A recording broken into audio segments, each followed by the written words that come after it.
Welcome to the Order of Initiative, a D&D podcast where me and my friends talk about Dungeons & Dragons, DMing, and everything to do with running the game.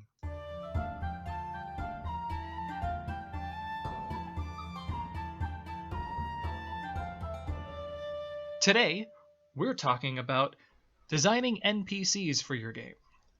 And with me today, I've got Nathan. Hello. Jake. Hello. And I'm Charles. So first off, boys, let's roll some initiative. See who's going to talk first. Hey, this is a nat 20. Hey, nice. I rolled a 17. I have a 10. Every single time we've done this, someone's either got a nat 20 or a nat 1. Right? Yeah, I had to sit out. You did. I got a nat 1. You weren't allowed Didn't to get talk. to record. Yeah. And I think both Willis and I got nat 20s last time. You did. I actually didn't catch it, that you had got one. Listening back to it, I was like, oh, Nathan definitely announced he got one, and I just didn't notice somehow. Like, we're just like all shouting at the same time or something. All right, so I guess I'll lead it. So, NPCs. Making fleshed out and interesting NPCs, I think, are a very important part of designing your world. They're going to make it feel that much more lived in and realized and just fleshed out. I think there are a handful of things you can do to help this process, and that's kind of what I want to talk about today. There's a few things I like to do, like vocal tics or accents, and interesting like physical characteristics. But the main thing I like to do is basically just recycle character concepts for PCs that I've wanted to use. But I'm wondering, for you guys, how can you make an NPC interesting from the get-go, from like the second the party meets them? Is there anything you guys do to make them stand out? From the second the party meets them. I think if I had to think about it like that, I'd give something, like you mentioned, interesting physical characters. I think I'd do something sort of surprising about them. Don't just put like an elf in front of them and say, hey, this is Henry and he's here to help. But like an NPC I introduced recently was a member of the Elven Church of Music. They worship the god of song, etc., etc. It's traditionally an Elven thing. And they were supposed to go find them, and when they ran into this person, she was a dragonborn, and that sort of threw them off guard. And so I think that was one way to sort of quickly make that character memorable, but that's not something that you can really do all the time, I'd say. So I think what you said about sort of interesting physical or vocal characteristics that make them stand out from other characters, like a goofy accent, will always be remembered. Oh yeah. Was that that NPC, the Dragonborn, had they not met any other Dragonborn before, or not a lot? One character had met a Dragonborn, but it was not a pleasant experience for that player.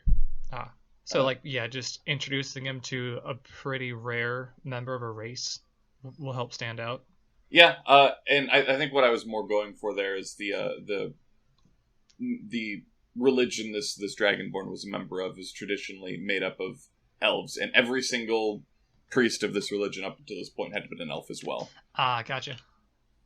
And when they were told, go rescue this person, they're like, oh, cool, we're looking for an elf. And they didn't find one, and I think that's a fun way to get them started on the right foot. Playing with expectations. Yep. Jake, is there anything you do? Anything you like to rely on to help NPCs stand out from the rest? I think what I have to say is probably similar. But when I think of like very memorable characters, my first thought is always Darth Vader. If we're talking about like the first second that you meet them, as soon as you see Darth Vader, he stands out. He's 6'6" and wearing all black armor and all that. I think the description is probably the first thing that gets players' attention, because it's probably the first thing you're going to mention. Mm-hmm. I feel like having something that really stands out from the rest of the world is probably the quickest and easiest way to do that. Oh, for sure. And I feel like if you go into a lot of detail describing an NPC, your players will pick up on it. Like, oh, he's really got a lot to say about this guy. Maybe he's important. Yeah. Um, I have one character that I really like. Um, I'm trying to remember what he's got a race in the monster manual. I think it's a star spawn larva mage or something. Don't like that. Oh And wait, you've met him. You've met yeah. him. He's basically just like a pile of worms in the shape of a person. I And I've do. whenever I bring that character in, uh, he's memorable. Nobody forgets the worm guy. It's I wish I could forget Worm Guy. He was rough. I just didn't like him. I think we just assumed he was evil because a collection of worms is a bad time. Yeah, I just that sounds a little a little judgy there. What You could, man? yeah. I think Have, we have some biases you need to work out. have you not played Halo? Well, the hunters, they're gross, man. Anyway, no, but I think that's a perfect example. Like that is so like unlike any other character I've seen. So yeah, I'm gonna remember him. I feel like at a certain point, you can't populate your world with too many like worm guys. Not specifically worm guys, but like people that are super different. Because if everyone's super different, they can sort of blend together. But Yeah, kind of like star NPCs are a great place for that. that is what I was also going to say. Something like that. Not every NPC does have to be memorable. Mm. If you make every NPC some kind of freakish alien monster like the worm guy, then players are not going to remember any of them because they're all freakish. if everyone is monsters. super, no one will be. Okay, all right, Billy. It, it is okay if your players do not remember the NPC that sold them some chainmail armor Yeah. I mean, or whatever. I almost think about them in terms of like NPCs and then like main NPCs. There's definitely some I put more effort into, and I think these kind of like more interesting NPCs. There's a few things I would consider in thinking about when making them, which is a very very basic backstory. I would not give like I wouldn't give a lot of NPCs very fleshed out backstories because they're likely to never come up, but at least have an idea of their past, like 2 or 3 bullet points, I mean. And I also like coming up with like a goal, a singular goal. And it could be something as simple as like keep my tavern running. That's a goal, and it's not terribly interesting, but it does give the character motivation. They're not gonna I don't know, they're gonna prefer if you don't start fights in their tavern. Yeah, Um, I also like try to think of interesting characteristics. Like there's an NPC I want to do soon who's just kind of sounds like this, and he's just very tired all the time. And whenever the party meets him, he's gonna just be like, "Oh, you guys, great." Um, but my question for you guys is like, I feel like traits like that are memorable. How can you flesh out a character so they don't feel sort of like one dimensional? Because currently, that's all I have for that character is he's tired. How can you make a character have kind of like large characteristics but not be defined by that alone? well, like you were saying, it's important to give them motivation, goals, and whatnot. I agree with that. I in a previous episode, I mentioned something along the lines of how I like to make sure I give my players when I'm playing, especially if they're new, sort of the requirement and the expectation that they give me their characters long-term goals, short-term goals, likes, dislikes, and fears. And I do the same thing for my NPCs. I don't have the time usually to, like you said, write out a whole backstory. But at the very least, I want to make sure I have enough of that character that I can know how to play them and what they'd want to do. So I take my rule that I give my players and I just utilize it in the same way for my NPCs, so that they're not just their goofy accent and their funny appearance. They are a character in their own right, and maybe they're a little bit basic, and if they end up standing out more, then I'll add more to it. But from the get-go, if they're going to be vaguely important, I have something to go on with them. Mm-hmm. When I'm I don't really bother with NPC backstories unless I'm certain they're going to be like a major character. That just feels like more work than is necessary since I've almost never had that come up. But a Mm. motivation feels like a good thing to prep just so that you can like improv. You can be in the character's headspace if you need to improv something. Oh yeah.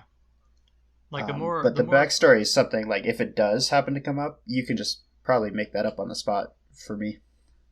Yeah, I feel like the more you have planned out for any given NPC, the more you can improv and roleplay as them because you'll just have that much stuff to like fall back on. But the party isn't going to ask the life story of every single NPC. So you kind of have to pick your battles. You like I think as DMs you have a pretty good idea of who is likely to be engaged with the most. Um, so you don't want to give yourself needless work. Um, you guys know like the meme about parties kidnapping cute NPCs they find, like goblins or kobolds. Yep. How do you how can we weaponize that? That's what I'm trying to figure out. Like how can you what's the key there? Is it just small creatures? I personally, I know the meme, but I've never really run into it. Usually, like my party captured a goblin once, but he was an asshole, and so they killed it. Jeez. I don't know. I guess I just haven't had experience with players that go that far, but the term weaponize, I think, is something I am familiar with. And if you do have party members using that, one fun thing you could do is you just, if they're going around kidnapping creatures from the countryside, maybe one of them's a little bit more cunning than the rest. I meant weaponize in terms of like tap into what seems to be a common thing of players getting attached to NPCs. Oh, I know. Like oh, okay. I'm a sadistic dungeon master. I want to hurt my players. I have had this happen. The party literally fell into a cave with an ice giant living in it, and he had a bunch of captured kobolds that he was keeping as like little servants, and they freed the kobolds and also decided that one was coming with them now. I believe the term is reverse kidnapping. I think it's just kidnapping. So they just like forced him to come with them for like half a session, and he only spoke Draconic and would yap at them and like bite at them. And eventually he broke free, and as he was running away, he yelled out in Common, "Fuck you!" he could speak Common the whole time. But yeah, I don't know what it is with NPC or with PCs and their desire to kidnap tiny creatures. I think they've found something that they like, and they want. And they need it. They must have it. It's the precious. On a related note, I've had this issue where I'll design NPCs that I like and are fleshed out, and I even have like an idea of what class they might be. How do you justify having competent NPCs and even friendly NPCs that aren't helping the party all the time? You know what I mean? Like how do you justify them not joining the party? They got bigger fish to fry. They got their own shit, Yeah. and they don't need they don't have the time to go help out the party. That's sort of like the classic thing with the wizard mentor. Gandalf in The Hobbit, helped the dwarves and Bilbo out getting there, but he wasn't there the whole time because there was this necromancer situation brewing, and he's that calls for a wizard, and that's sort of my take usually with it. Is I will,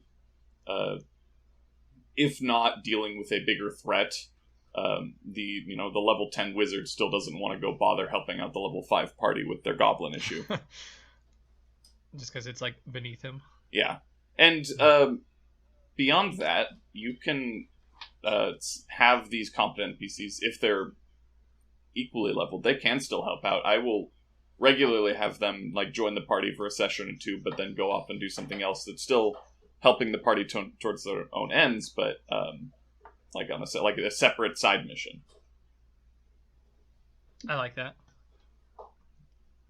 The classic Gandalf situation where something more important is happening is a good one. I like to have something that my players know is going on in the background that's like a little bigger. Usually, some other looming threat that they've heard of, but they're not doing anything about right now because it's not they got something else to do. And someone else is keeping an eye on that. And then I like that because you can always come back when your party's leveled up and they're like, wow, we finished that and now we're higher level and we need a new challenge. Like, well, this has been here this whole time and now they need your help. Yeah. So that's a good trick to pull, I guess. Ooh, you know what another good one is? Politics. I've got some high-level NPCs in my game, but they're all in sort of positions of power. They can't just go all gallivanting off into the wilderness to go slay dragons anymore, because they're powerful people with expectations about them, and they're good mouthpieces for me to be able to tell the party what's going on in their local environment in the city, without actually enrapturing the players in fantasy politics, which no one wants to do. Well, some people want to do that. I don't. I've had to pull kind of similar things. There's a situation where the party was being sent to the lower wards of a city that had been overtaken by undead, and the party is part of this organization, and they're pretty low ranking members of it. So to justify why they weren't sending higher ranked people, the person sending them down there was like, well, we can't send high profile people because that will draw too much attention. So you guys are actually perfect because we're not really meant to be sending people down there and no one knows who you are. So if you die, well, no one will know. And we'll deny everything. Squad mentality. Yeah, pretty much Suicide Squad. It's I think it's a good, because you want your party to feel like most of the time they are the only ones who can help, right? They are, I mean, they're the main characters in the story, and maybe they're not the most powerful people in the world yet, but they should be the ones, and quite often the only ones who can help. And if you throw a bunch of capable NPCs there who can help and even are willing, like, you're sort of taking away their, not quite their agency, but maybe their effectiveness. I'll add one addendum. Only people that can help or will help. Yeah, exactly. Because I think another cool thing with these sort of stories is not necessarily the only ones that can, but you've got these people that are totally capable of doing so, but they refuse. And that not only gives the party a sense of power, but also of moral righteousness. That actually could be pretty compelling if there's like a group of adventurers who are actually more capable than the party, but what the party's dealing with, they consider small fry, so they just don't help out. Oh yeah, what kind of coin you offering? Oh, you poor peasants? I won't bother. But rival spring parties are always fun to mess around with. It could also be just in terms of motivation. They just don't care about like they're a powerful adventuring party, but when the necromancer comes and wipes out this town over here, it's not affecting me. I've got magic items to find, or I'm just more interested in something else. It doesn't even have to be a threatening thing. They could just not be particularly bothered. I really want to introduce a rival adventuring party now that are just murder hobos. Like, yeah, just that exact mindset to I don't know, hopefully guide the party towards more righteous acts. That would be great to have. Yeah. Because the players will be like, well, why aren't they doing something about it? And be like, well, why aren't you doing something about it? You've been out killing homeless people. I love the idea of just hitting every murder hobo trope. Yes. As the dungeon master, they meet the party for the first time, and barely any words have been exchanged. You just start furiously rolling dice. It's like, what are you doing? Oh, insight checks. They think you're lying. Oh, and they're attacking you now because you left one tiny thing out, and they want your gold. And they'll be like, "Can I have your sword? Can I have your sword? Can I have your sword?" I have a character who does that. A player who does that. I mean, to one of my NPCs. Yep. I think like it can be fun to eventually have a friendly NPC join your party as an ally, like in a battle, but it should be done sparingly. And it's definitely something I've had an issue with. I've introduced so many NPCs that were basically just recycled player ideas I had, and they're friendly and capable and even invested. And then I'm like, oh well, fuck. Now like I have to explain some reason why they aren't there. Yeah. Sorry, go ahead.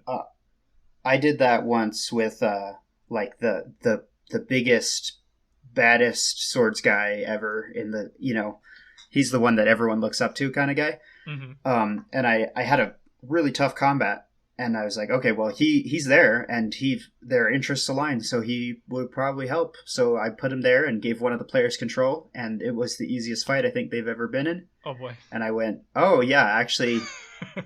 In retrospect, this wasn't a great idea. Maybe I should have put someone a little weaker or something.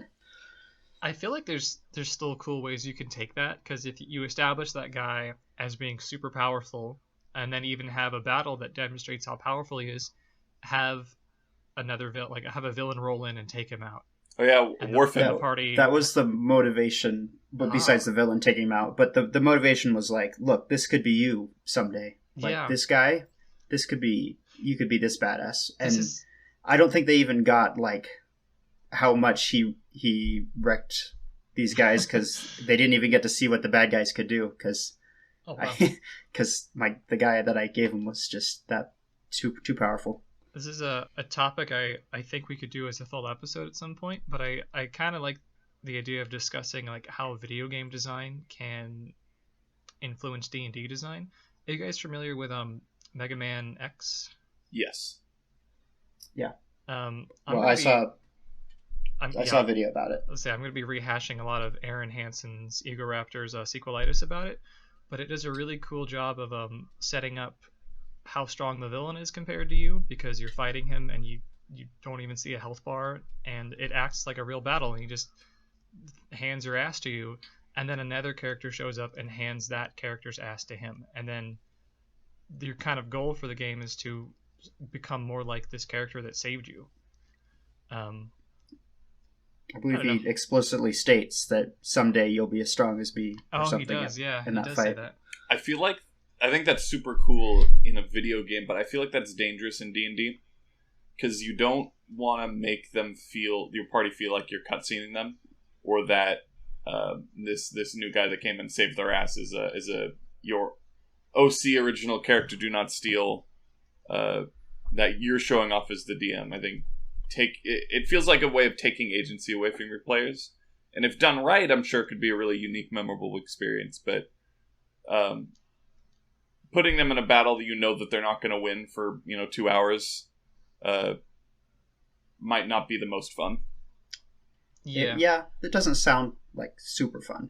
I don't think I wouldn't quite do a 2-hour fight. Well, you never know. Your party might they might make it more not as challenging as you were expecting it to be, and then it turns into a drag. So that's the danger. I wonder if you could set that up in a different way. If like you just say that like, hey, there's these really powerful characters, and off screen they defeated a dragon, and then later you see those characters being defeated. Do you think that's enough? I'd say so. Yeah, you sort of throw in like rumors and the town criers going through local adventuring party slays dragon, and just seed the land with rumors and tales of these characters' exploits, and then and maybe they even meet them, and one day they're just dead. Oh no! I think another thing to help. I feel like we got distracted as always. As is tradition. Another thing that can help your NPC stand out is flavor, and I will always advocate for flavor in like every aspect of D&D. Consider if the NPC is a class, and then try to find a way to like kind of make that an interesting take on the class. I've got a character in my current campaign that the party seems to be quite interested in, simply because he pulled a sword out of a tattoo of a sword he had on his arm. And if my party is listening, shut up, don't listen, turn it off. The character is a warlock. Hexblade and I just flavored it as like, you can summon weapons, and he pulls it out of a tattoo, and that alone made the party want to be like, what the fuck is this guy? That's pretty cool. Yeah, no, that's really nice. Like, because like your players have already thought about all the different ways that they can make their character, and sometimes maybe they didn't. They sort of just went with the standard thing for their class. But if you think outside of the box as well, it makes this NPC feel more like a player. I guess would be a way to put it. It puts them on their level. I used to sort of like hesitate to reuse my character ideas because I wanted to like save them, but realistically, it's unlikely I'm going to be in enough campaigns to get through all of my player ideas. So just use them as NPCs. Were you about to say something, Jake? No, I think I was just being mad at my cat for destroying my carpet. Sorry. That's okay. Something... I might be double dipping here because I feel like I'll say it again when we talk about designing player characters, but when coming up with characters in general, something I think about is your class is not your career necessarily. And by that I mean, like, I feel like people get caught up in this idea that if I'm a rogue the class, I am a rogue the profession. Or if I'm a wizard the class, I am a wizard as a profession. I'd always try to find ways to like turn that on its head. So I have this idea for a druid who can wild shape into animals, but they're a burglar. Because, just the idea of being able to turn to a mouse seems pretty useful when it comes to stealing things. Or I have a wizard who is a street performer / con artist because he has a lot of illusion magic. Your class is not your job. Doesn't have to be, at least. And sort of on that note, speaking of NPCs with jobs, a good way to sort of utilize that purpose is through mechanical benefits. I think shopkeepers are some of the most memorable NPCs for the sole purpose that you have a very good reason. Your players have a very good reason to go see them. Yes. The classic example being the magic item shopkeeper is somebody that your players are going to visit every time they visit the city. So making them interesting and unique is a good sort of gateway to getting you a character that your players like, because they're already going to want to see him a lot. So throw some unique action at them and make them enjoy seeing them. Make it more about visiting for the items and more about less about visiting for the items, more about going to hang out with your buddy Felix. That's a great way to put it. If you can make them more excited to see the character than to buy items, you've done a great job. Am I the odd one out in that I don't care to roleplay shopping at all? Because I just don't care for it. It depends for me. Like, if you've got... I mean, for me, it depends if I have what I think is a fun idea for a shopkeeper. And I designed them with the same level of, like, any major NPC. I had one recently who was a kobold who rode around on a huge Warforged construct. Just that idea in my head was so funny, and then I spitballed from there and thought about how this kobold could have a bunch of urchins that worked for him and like collected taxes through, and he, even though he was a shopkeeper and like the party had some stuff they could buy from him, he kept offering to buy all of their stuff. Like, he wanted to buy their robot dog and he wanted to buy their weapons, and he just kept trying to get stuff from them. That's I feel like that's a far more memorable experience than being like, we want to go shopping, and then you go, okay, here's what you can buy, and you give them a spreadsheet. I like that idea. My problem that I usually have as a DM is I make too many characters, because I grew up reading stuff like Wheel of Time and Malazan Book of the Fallen, where there's just so many characters and you're expected to keep track of them all, and I'm just good at that now, I guess. If I just start making NPCs and like introducing named shopkeepers like that, I feel like it's just going to go so overboard so fast. And I think it's I just personally consider it more interesting to get to the next adventure rather than talking to the shopkeeper. usually what I do is... So that's my thing.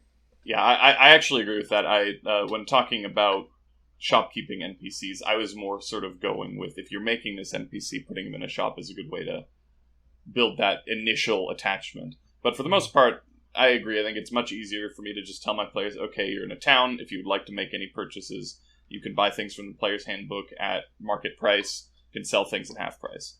But, I mean, my classic NPC character is Felix the shopkeeper, who's a magic item merchant. And with magic items in general, it's hard to, you can't just say buy whatever magic item you want. It doesn't really work like that. So I've already had to do a weird system for that, and so I might as well just let them role play with a fun NPC and have fun with that. So there are exceptions to the rule, but I think it does bog down the game if you just make them roleplay every single shopping encounter.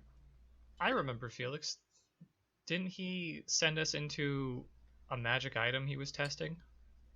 No, I think there was a dude called he had a shop called Felix's Fantastic Fortunes or something. Oh no, there wasn't a third word. He couldn't figure out the name for the shop. He just Felix's Fantastic. Yeah, that's his whole thing. Is he's a little scatterbrained. Every time you visit his shop, he comes out of the back room covered in soot or something. But he before I forget it, I was gonna say that something I consider is that not every town is gonna sell every single item. So I guess maybe I'm the odd one out. I will never throw the player's handbook at them and say buy anything. Depending on where they are, there might not be a smith. There's rarely a magic store. There's usually general goods for rope or lanterns or whatever, but depending on what I've had in mind, that's what the stores are. And I also feel you can make an NPC shopkeeper interesting as far as you're concerned, but it's still kind of up to the players if they engage with them. And I'll read that, this kobold who wanted to buy other stuff. I did not get the impression that they were like, okay, come on, hurry up. They were laughing and they seemed interested, so I just rolled with it. But reading the room is important, and if you throw out this really what you think is an interesting NPC, and the party's like, yeah, what swords do you have? You can just move on. That's a good point. I suppose I've been doing a lot of urban games recently where the city's got basically everything there, so it's easy for me to just say I'm not doing a shopping episode, buy what you need. But if you're out in the boonies, metalworking's that's a lifetime training job. Not everybody's got the capacity for that, and magic items absolutely are only going to be in the most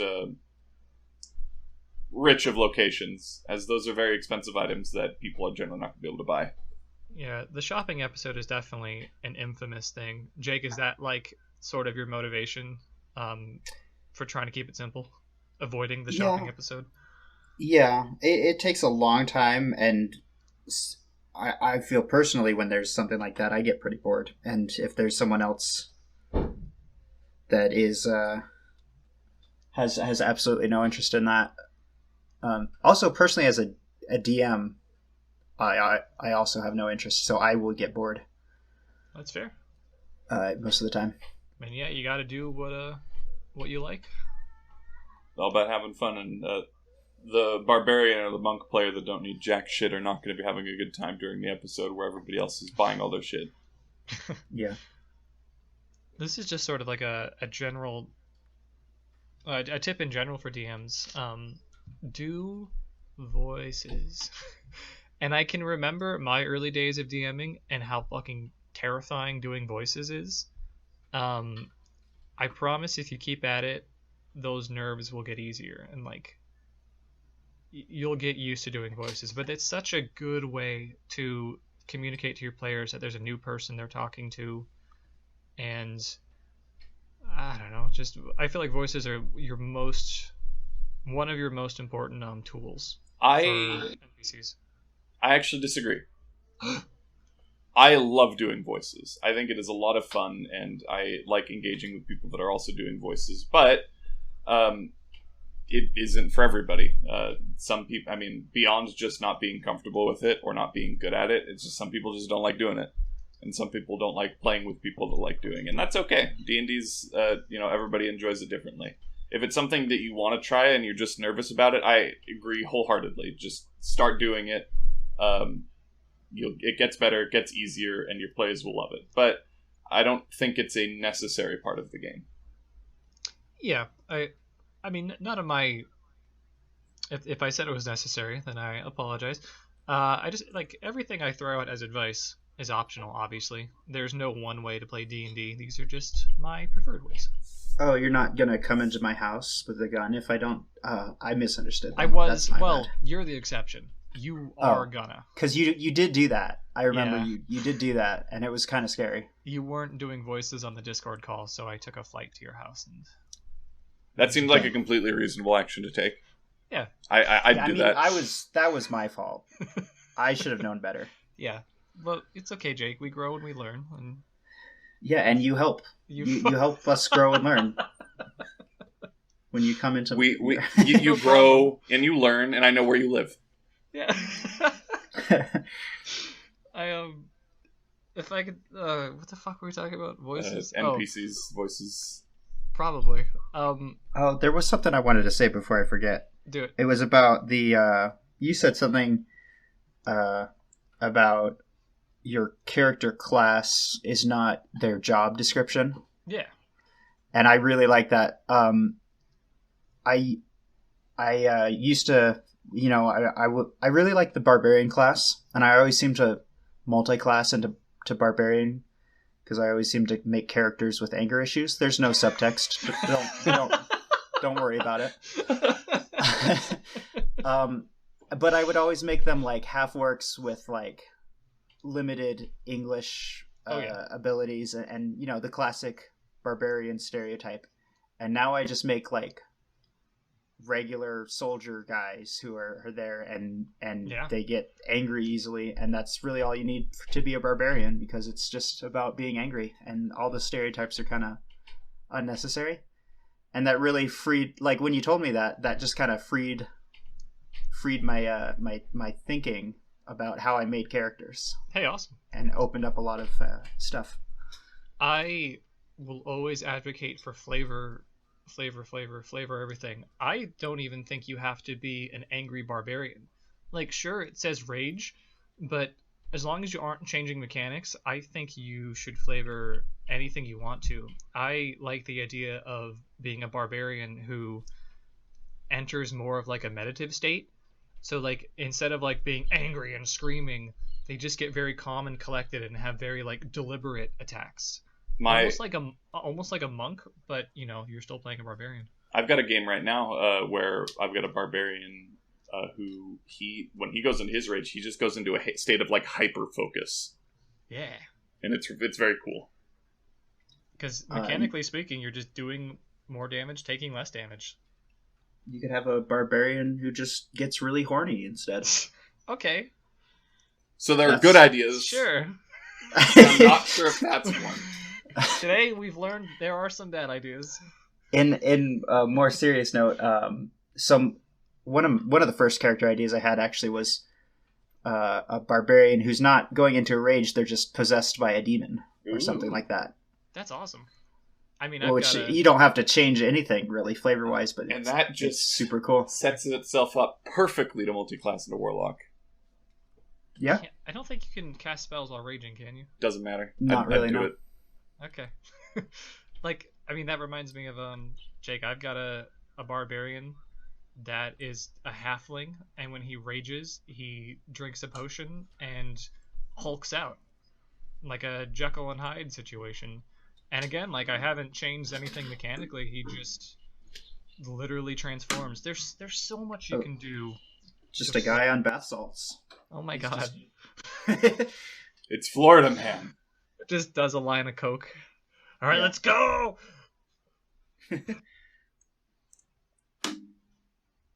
So NPCs. What is that? I don't know. Someone's slapping. Oh, that might be my water bottle. I was trying. I'm.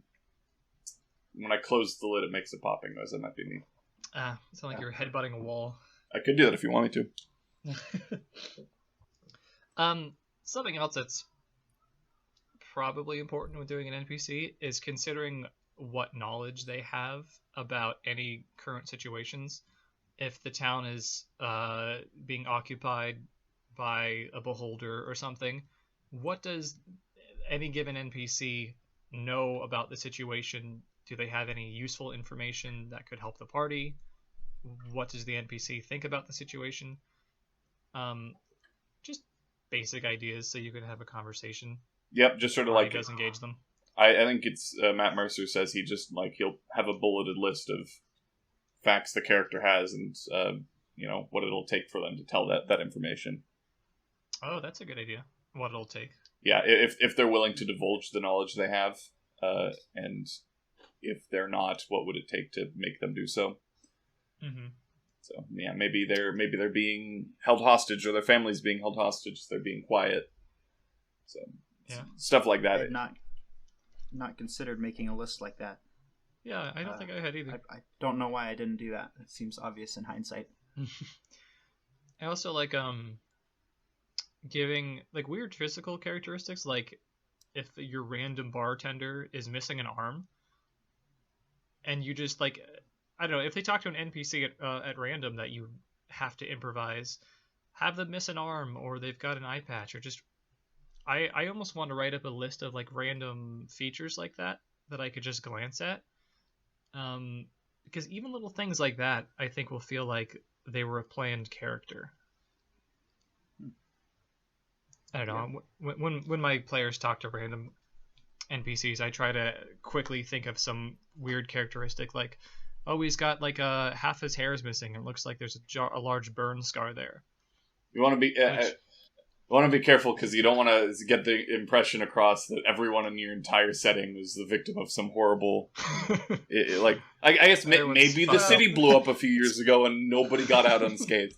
But like cool tattoos or intentional appearance options are good calls as well. I suppose I did list a lot of physical deformities. Yeah, I just heard eye patch. Missing hand, giant burn. It's like, what happened in his setting? It's it's D&D. There's pretty much always something bad going on. It's kind of like living in the 40K world. Oh god. But okay, it kind of just makes sense. All right, what are some other characteristics that aren't a physical disability? What's the name of the thing where you've got two different colored eyes? He Chrome something. Whatever that is, it's that. That would be cool. Gold It could teeth. be made of worms. Okay. Always an option. For like Dragonborn and Tieflings, interesting horn shapes. Or scale and skin color. I know the meme is that rainbow Tieflings, but it does leave an impression. I like rainbow tieflings. When you run into a green tiefling, it's like, yeah, that's a green tiefling. One thing that we haven't mentioned, I think, is what they're wearing. Oh yeah. Which I haven't really given a lot of thought to usually, but I think that could be something that really stands out. I'm just trying to figure out how that. I have some like sort of like cheat words I use when describing the clothing appearance. There are some words that you can throw out that are very simple, but they really get the players' minds going. If you say, like, you come across someone approaches you on the street and he's dressed in very plain clothing. I have said nothing, but I feel like the idea is communicated pretty well. Like, I haven't told you what color, what style, anything, but I feel like just the word plain communicates that they're not of high status, they're not an adventurer, they don't have a very exciting life. Plain says a lot in a little, in my opinion. I've never thought about it like the act of deliberately doing that, but I think that's sort of what I do as well, because I don't want to dwell too much on specific parts of the description if it's not interesting or not relevant. So I'll just drop one or two words, and I think I like the way you put it. It's like it's sort of cheating to get that point across. Yeah. The cheat words. Well, I'm trying to think of my other cheat words. Other end of the spectrum, I have a character that I really like. His name is Puck the Crown, and he's a troll who's wearing a very fancy crown. Which, if anyone bothered to identify it, they'd see that it's a crown of intellect. Oh And my god. he's called Puck the Crown because the crown is literally the person, and the troll is just kind of a body. I love it. Oh, I love that. That's so great. And thank you. What's his That's all I opinion had on to the say about monarchy? Well, he likes the monarchy if he is the monarch. Gotcha. This is That's his opinion. my first thoughts, like my very first impressions hearing this character was he's the kind of guy that's fuck the crown. He's not a fan of the king. But, Jake, I like that character because even without analyzing it deeper, his surface level appearance, I feel like raises questions. Cause oh yes, that's what I was. That's where I was going for it, and I just forgot. Just the fact that he's wearing a crown is kind of interesting on its own. It's so out of place. Yeah, it immediately makes me go like, what? What? How did he get that? Who is this guy? As a player, I would engage with that NPC, like no question. I wish my players would. How? Why wouldn't they? He's got a crown. I don't know. They didn't though. Oh. well, now he can just keep showing up, and then he's just this reappearing troll with a crown. And it's just like, why is he following us? I'm definitely gonna have to do that. You know what kind of NPCs I like a lot? NPCs that don't start out as memorable NPCs. Have you ever had any characters that were started off as just randos that mysteriously through either your actions or the incomprehensible actions of your players ended up being a very important character? Absolutely. Yeah. Because the party decided they were a main character? And then you had to flesh them out? Or yeah. the party saves his life and gives him a magic item, and they're like, shit, now I gotta give him a name. I wish I could remember. I know in my last campaign I did, there was a character like that who they just kept engaging with. And, like, I think he was the owner of a bank that they ended up robbing and then ended up befriending. Long story.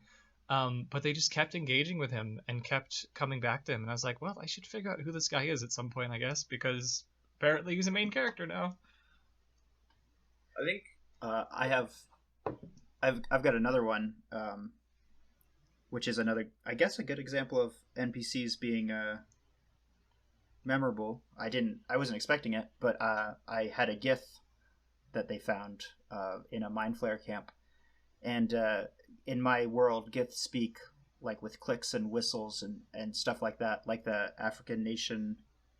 I can't remember the name right now, but like their entire language is just clicking and whistling sounds like that. Cool. And for some reason, they really latched onto that character because of that. And so now he follows them around, and they can't understand him, and he can't understand them. And he's but just they get there. along. They get along. I like that. Oh, Nathan, you had something you want to say? Oh, yeah, I think those kind of characters are some of my favorite. Like if I'm deliberately trying to make a really memorable NPC, they're always a good time. But I think it feels more earned when it didn't start out that way. Like one of my party's favorite characters right now he was some random dark elf that they fought, and they ended up sparing his life and gave him a magic item. I still don't know why. And he came back recently as an ally, and he's very well liked, and I feel, like I said, it feels earned. Definitely, because the party is probably aware on some level that like they're the reason he's more important now. Yeah, I mean, they gave him an item, and you certainly weren't twisting their arm to do that. They chose to do that. Exactly. Here's the result of your actions. This is a character that was just literally just a stat block that I had thrown down on the table for them to fight.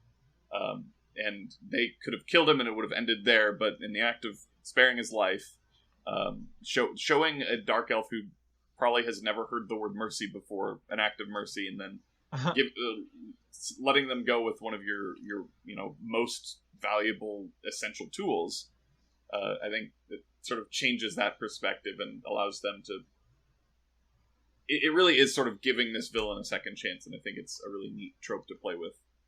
I like that. Turning like enemies into allies can always be memorable. I've had an idea for an NPC for a long time that I haven't had a chance to use. Once again, if you're part of my group, please stop listening because I'm gonna do this. I really like this idea of the party um, tackling something like a mansion or a castle or something, where they come across a scene where there's a bunch of guards camped around a campfire, and if a fight breaks out, which it is likely to, all the guards like jump up and they engage the party, and it's your typical battle. And then when it's over, the party sees that one of the guards has just continued sitting there and is still eating his meal, and he looks up, he's like, yeah, I don't get paid enough for that. And he just like lets them go because he's like, I'm not gonna die for that, I just, it's a shitty job. I really like the idea of a guard who's like, no, that's not worth dying over. That's sort of, I do like I'll the just same get thing. fired. Like we're sort of, I'm sort of dwelling in the land of villains at this point, but I love the idea of enemies or antagonists who flee, and there's like, I'm not going to die for that awful person. I feel like it's totally reasonable for, well, not even reasonable, it should be like expected that characters and NPCs aren't gonna lay down their life for every cause or every fight. Jake, I don't know if I should tell this story. Do you know what I'm thinking of? I'm not sure. Go ahead. The descent into whatever. What's that game? What's that module? Avernus. Oh, Avernus? Yeah. Maybe I Oh, will not. yeah, we had that one player. Well, I think Yes. it might have been the DM. Oh! Yeah, I know what you're talking about now. I thought We- you were talking about a player running away, because that Oh, happened. That too, but we had an encounter where we were playing, I think it's called Descent into Avernus, or Yeah. Yeah. So we're in a tavern and a bunch of thugs show up, and I think someone rolled a nat 20 to convince them to like, hey, you don't want to die for this. And I think the response from the DM was something like, well, they do have to fight you. And Yeah. and I don't want to like throw her under the bus because I think it was her first time First time DM. first time she'd ever DM'd, so I don't like blame her at all. But I think it's an example of like something to learn from. Like, you should think on your feet and like, are these random thugs really willing to die in this tavern for a cause they don't fully understand? Like, no, they're probably just gonna prefer to go home. There are like, I feel like unless someone's really, really passionate about something, most characters are not willing to lay down their life for a cause. Cultists, they'll die for a cause. Oh yeah. But I The think vast standard majority thugs, no. of like combats that I have end up just running away as soon as like more than half of them have died or more than half their hit points are gone, and the party's still there, like still standing. Mm-hmm. And what you have to make sure you do is compensate for the fact that they have half as many hit points, basically, because it's going to be a much easier fight if you don't. Oh yeah. If there's 4 pirates or whatever and they run away as soon as 2 of them are dead, then you're really fighting 2 pirates, and that's the whole combat encounter. So you need like twice as many. That's Or true. probably not twice as many. That might be too much. Especially for like my more intelligent creatures, I will write some note like, what happens when they fall to this amount of health? And sometimes it's running away. Sometimes it's trying new tactics or using like their bigger hitting spells. I will usually have like some idea of what changes. Another way to play with it, and I think we're actually getting a little off topic here, but Yeah, that's what we do. yeah, that is as is tradition.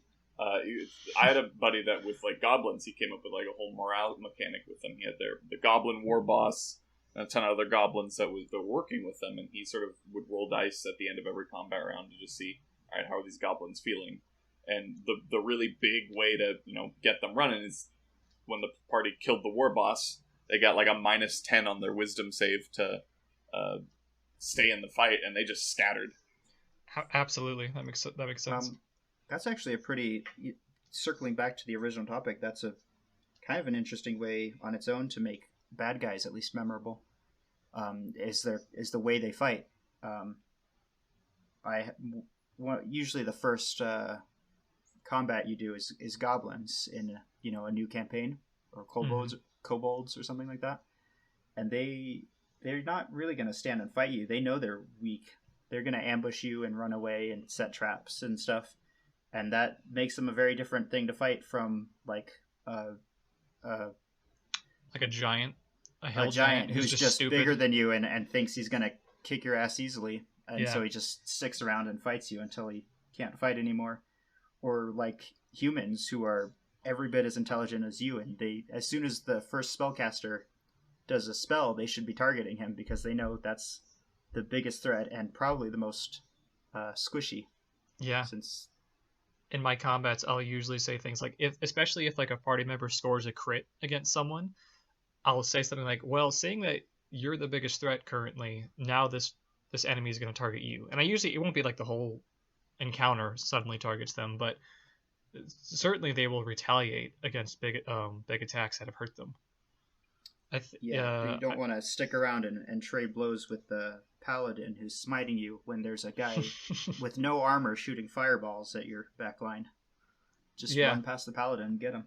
Using communicating personality through tactics is a great way to add like characteristics to characters and enemies. And that's a great way to do it for your standard like allied NPCs as well. Like I think we were talking about before, you can use an NPC to come help the party out when they're in trouble, and that's like if your first impression of an NPC is them in combat, that can be a real cool way to do things too, especially if they're filling a role that your party doesn't have. If you guys don't have a paladin, and some guy in shining armor shows up, smites the shit out of a giant that you're fighting, that's a pretty cool impression. And then they get to have a conversation with afterwards, and any other sort of impressions you're trying to get across can happen there as well. I think Critical Role just had a thing like that. I feel like I'm throwing out a lot of warnings, but if you don't want spoilers for Critical Role episode 100, don't. Oh, hey, that's me. Oh, really? Get out of here. It's not. All right, You're out of the podcast. It's not like a huge plot spoiler. It's like, it's relevant to what we're talking about. Do you not want to hear it, Nathan? No, it's fine. Go ahead. Okay. If it's not a really big thing, it's not a big deal. Okay. Basically, they were trekking through a jungle, and some hostile creatures showed up. And just as combat was about to go down, 2 NPCs in werebear form crashed through the jungle and started helping the party. And that's a perfect example. That's memorable. They were fucking werebears. They were holding like axes. I think it's like a culmination of everything we talked about. It's like an interesting physical characteristic. They showed up in a helpful way. It's just a really good, solid way to introduce new characters. Well, does anyone have any final points? We might want to wrap kind of soon. Yeah, it's about that time. I don't have anything else, I don't think. Hey, all right. That was a pretty good episode, I think. Well, Thank you for listening, everyone. Next week, we are going to be discussing designing villains for your campaign. Ooh, kind of related, but it's there's a lot more to say about a villain than your run-of-the-mill NPC. Don't forget, you can follow us on Twitter at the Order of Initiative, and you could submit questions. I'm still going to keep plugging this. Sorry, I forgot to ask a question last week. That's on me. I was waiting. But yeah, we'll see you next time, guys. Thanks for listening. Goodbye. Yeehaw. See you later. Yeehaw.